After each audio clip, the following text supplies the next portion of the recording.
Hello friends, সবাই কেমন আছো? আমি কিন্তু খুব ভালো আছি।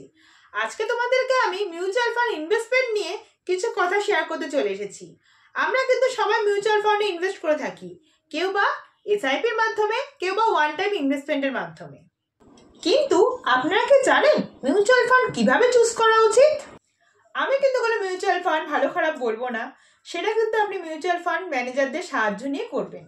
2024 সালে কিছু মিউচুয়াল ফান্ড কিন্তু ভালো রিটার্ন দিচ্ছে, যেমন ইনফ্রাস্ট্রাকচার ফান্ড এবং পিএসইউ ফান্ড। কিন্তু এই ধরনের ফান্ডগুলো কি লং টার্ম ইনভেস্টমেন্টের জন্য কিন্তু ভালো? আমরা সবাই large cap, small cap, mid ক্যাপের নাম শুনেছি, কিন্তু ভালো রিটার্ন দিচ্ছে ইনফ্রাস্ট্রাকচার এবং পিএসইউ ফান্ড।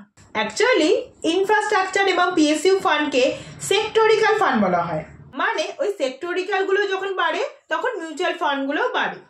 এগুলো একটু রিস্কি, কিন্তু আপনি যদি আপনার টাকা লার্জ ক্যাপে ইনভেস্ট করেন সেটা কিন্তু একটু কমই রিস্কি, কারণ ফান্ড ম্যানেজাররা ওই টাকাগুলি কোনো স্টেবল কোম্পানিতে ইনভেস্ট করে থাকে এবং একটা স্ট্যান্ডার্ড রিটার্নও দিয়ে থাকে, অ্যাপ্রক্সিমেটলি 15-20% ইয়ারলি।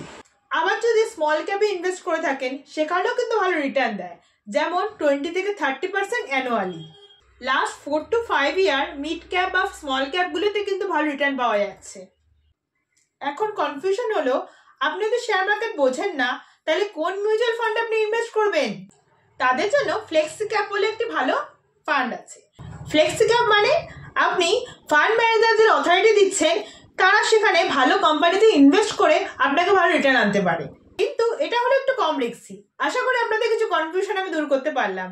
আমার ভিডিও ভালো লাগলে লাইক, কমেন্ট, শেয়ার করতে কিন্তু একদম ভুলবেন না। Thank you for watching this video. Have a good day.